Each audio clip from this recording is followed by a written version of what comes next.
بسم الله الرحمن الرحيم.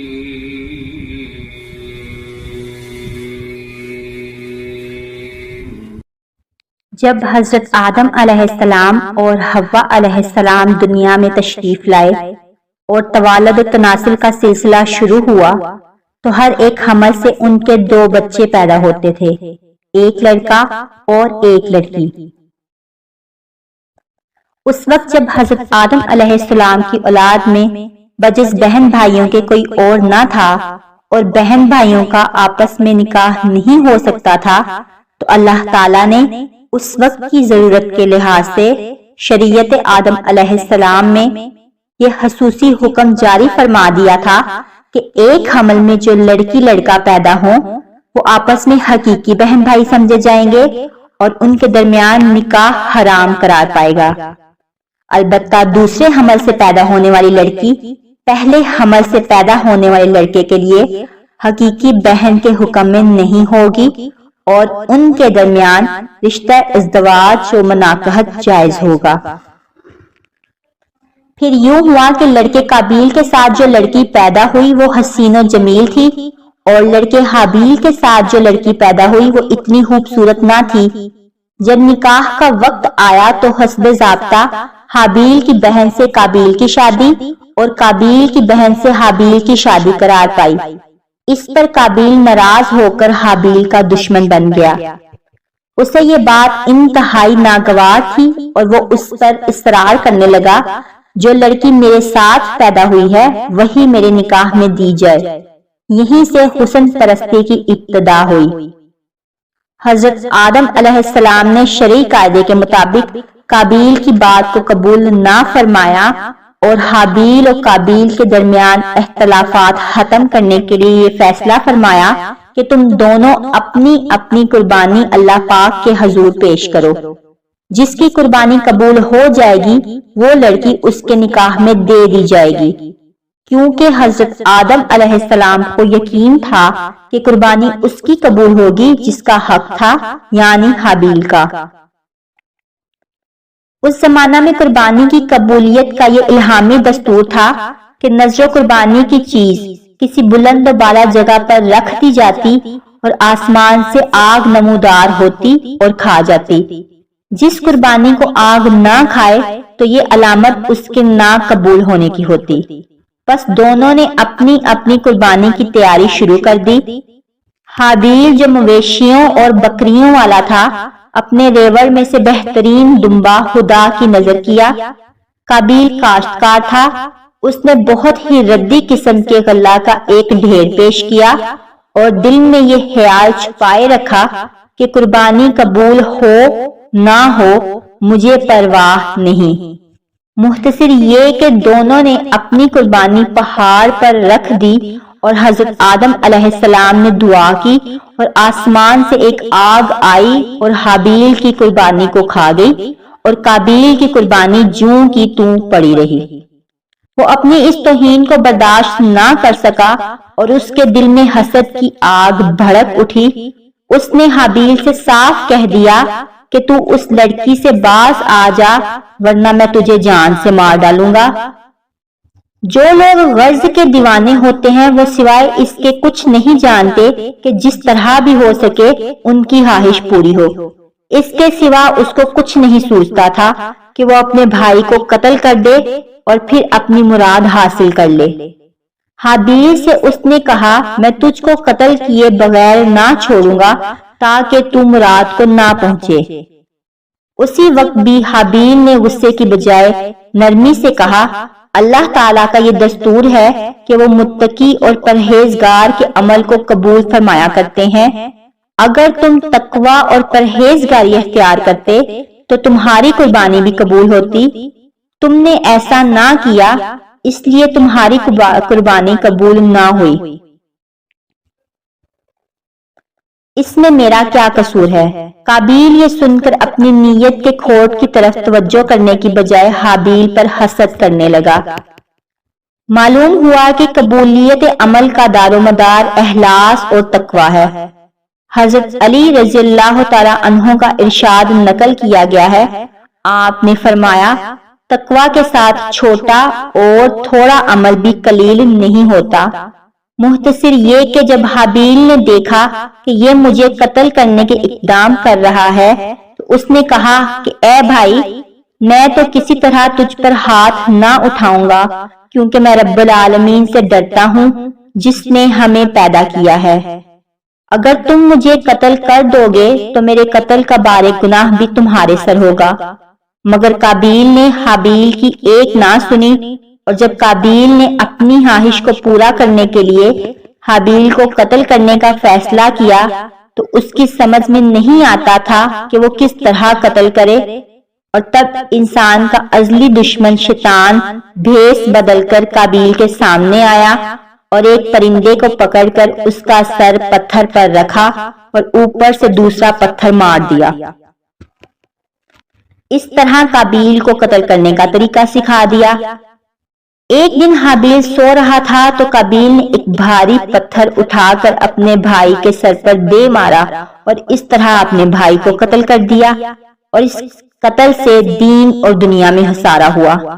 دنیا کا نقصان یہ ہوا کہ والدین ناراض ہوئے اور بھائی جیسا ساتھی اور مددگار کھو بیٹھا، اور آخرت کا خسارہ یہ ہوا کہ اللہ تعالیٰ اس سے ناراض ہو گئے۔ قرآن پاک میں ہے تو اس کے نفس نے اسے اپنے بھائی کے قتل پر راضی کر لیا تو اس نے اسے قتل کر دیا، پھر وہ نقصان اٹھانے والوں میں سے ہو گیا۔ پھر اللہ نے ایک کوا بھیجا جو زمین کورید رہا تھا تاکہ وہ اسے دکھا دے کہ وہ اپنے بھائی کی لاش کیسے چھپائے۔ کوے کا واقعہ دیکھ کر قاتل نے کہا، ہائے افسوس، میں اس کوے جیسا بھی نہ ہو سکا کہ اپنے بھائی کی لاش چھپا لیتا، تو وہ پچھتانے والوں میں سے ہو گیا۔ حابیل خدا تعالیٰ کا مقبول بندہ تھا اور قابیل بارگاہ الہی سے راندا گیا تھا، اس لیے ضرورت تھی کہ حابیل کے پاک جسم کی توہین نہ ہو اور نسل آدم کی کرامت اور بزرگی قائم رکھنے کے لیے مردوں کو دفنانے کی سنت قائم ہو جائے۔ چونکہ اس سے پہلے کوئی انسان مرا نہ تھا، اس لیے قتل کے بعد قابیل کو سمجھ نہ آئے کہ وہ لاش کے ساتھ کیا کرے۔ لاش کو کھلے میدان میں پڑا دیکھ کر درندوں نے کھانا چاہا تو قابیل نے مجبوراً اس لاش کو کندھے پر اٹھایا اور مارے مارے پھرتا رہا۔ آخر اللہ تعالیٰ نے ایک کوا بھیجا جو اپنی چونچ میں مردہ کوے کو اٹھا کر لایا، پھر اس نے اپنی چونچ اور پنجوں سے زمین کورید کر ایک گھڑا بنایا، اس میں مردہ کوے کو ڈال دیا اور اوپر سے مٹی ڈال دی۔ قابیل نے یہ تمام منظر دیکھا اور افسوس کیا کہ اس کی سمجھ کوے کے برابر بھی نہیں ہے، اور یوں اس نے حابیل کو دفن کیا۔ قابیل نے حابیل کی مؤثر اور دل نشین نصیحتوں کے بعد بھی ظلم کیا اور خدا کے غضب میں گر گیا۔ حضرت آدم علیہ السلام جب مکہ سے واپس آئے اور حابیل کو نہ پایا تو اس کو بہت تلاش کیا مگر وہ نہ ملا۔ لوگوں سے پوچھنے لگے، کسی نے جواب دیا کہ حابیل کچھ دنوں سے نامعلوم کہاں گیا ہے۔ حضرت آدم علیہ السلام نے حابیل کے صدمے میں کھانا پینا اور سونا سب ترک کر دیا اور شب روز حابیل کے غم میں رہنے لگے۔ ایک روز آپ نے خواب کی حالت میں دیکھا کہ حابیل الغیاث الغیاث، اے پدر پکار رہا ہے۔ حضرت آدم علیہ السلام نیند سے چونک کر اٹھے اور زار زار رونے لگے۔ اسی وقت جب حضرت جبرائیل علیہ السلام آئے اور حضرت آدم علیہ السلام اور حضرت حوا کو حابیل کی قبر پر لے گئے۔ حضرت آدم علیہ السلام اور حضرت حوا نے قبر کھود کر حابیل کو دیکھا کہ اس کا مغز نکلا ہوا ہے اور وہ خون سے آلودہ ہو رہا ہے۔ یہ حال دیکھ کر آپ دونوں بہت روئے اور حابیل کی لاش کو ایک تابوت میں بند کر کے اپنے مکان میں لا کر دفن کر دیا۔ اس وقت آپ علیہ السلام کے 120 بیٹے تھے جن میں سے سوائے حابیل کے کوئی نہیں مرا تھا۔ روایت میں ہے کہ جب حابیل قتل ہو گئے تو 7 دن تک زمین میں زلزلہ رہا، درخت خاردار ہو گئے، پانی کھارا ہو گیا۔ قابیل جو بہت خوبصورت تھا، بھائی کا خون بہاتے ہی اس کا چہرہ بالکل سیاہ اور بدصورت ہو گیا۔ آدم علیہ السلام نے قابیل کو اپنے دربار سے نکال دیا اور وہ یمن کی سرزمین عدن میں چلا گیا۔ وہاں ابلیس اس کے پاس آ کر کہنے لگا کہ حابیل کی قربانی کو آگ نے اس لیے کھا لیا تھا کہ وہ آگ کی پوجا کرتا تھا، لہٰذا تو بھی آگ کی پرستش کیا کر۔ چنانچہ قابیل پہلا شخص ہے جس نے آگ کی پرستش کی، اور زمین پر یہ پہلا شخص ہے جس نے اللہ کی نافرمانی کی اور زمین پر خون ناحق کیا۔ یہ وہ پہلا مجرم ہے جو جہنم میں ڈالا جائے گا۔ حدیث میں ہے کہ زمین پر قیامت تک جو بھی خون ناحق ہوگا اس کے عذاب کا ایک حصہ بوجھ اور گناہ قابیل پر بھی ہوتا ہے، کیونکہ اس نے سب سے پہلے قتل کا طریقہ ایجاد کیا۔ قابیل کا انجام یہ ہوا کہ اس کے ایک لڑکے نے جو کہ اندھا تھا اس کو پتھر مار کر قتل کر دیا، اور یہ بدبخت آگ کی پرستش کرتے ہوئے گمراہی اور شرک کی حالت میں اپنے لڑکے کے ہاتھ مارا گیا۔ حدیث میں آتا ہے دو گناہ ایسے ہیں کہ ان کا بدلہ آخرت سے پہلے دنیا میں بھی ملتا ہے، ایک تو کسی کو ناحق مارنا اور دوسرا رشتہ داروں کو ستانا۔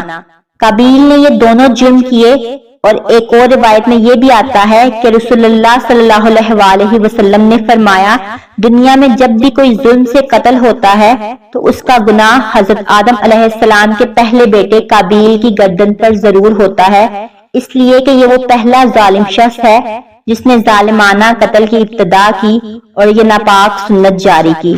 ان احادیث سے یہ حقیقت ہم پر آشکار ہوتی ہے کہ انسان کو اپنی زندگی میں ہرگز کسی گناہ کی ایجاد نہیں کرنی چاہیے۔ اس واقعے سے تین چیزوں کی مذمت بھی ظاہر ہوتی ہے۔ پہلا، حسد۔ حضرت زبیر رضی اللہ تعالی عنہ سے روایت ہے، سرکار دو عالم صلی اللہ علیہ وآلہ وسلم نے ارشاد فرمایا، تم میں پچھلی امتوں کی بیماری سرایت کر گئی ہے، حسد اور بغض۔ یہ مونڈ دینے والی ہوتی ہے، میں نہیں کہتا کہ بال مونڈتی ہے، لیکن یہ دین کو مونڈ دیتی ہے۔ دوسرا، قتل۔ حضرت عبداللہ بن عمر رضی اللہ تعالی عنہ فرماتے ہیں کہ ناحق حرام خون بہانا ہلاک کرنے والے ان امور میں سے ہے جن سے نکلنے کی کوئی راہ نہیں ہوتی۔ اور تیسرا، حسن پرستی۔ حضرت ابو امامہ رضی اللہ تعالیٰ عنہ سے روایت ہے کہ تاجدار رسالت صلی اللہ علیہ وآلہ وسلم نے ارشاد فرمایا، عورت کے محاسن کی طرف نظر کرنا ابلیس کے زہر میں چھپے ہوئے تیروں میں سے ایک تیر ہے۔ اللہ تعالیٰ ہم سب کو قابیل اور حابیل کے واقعے سے عبرت حاصل کرنے اور ان تمام برائیوں سے بچے رہنے کی توفیق عطا فرمائے، آمین۔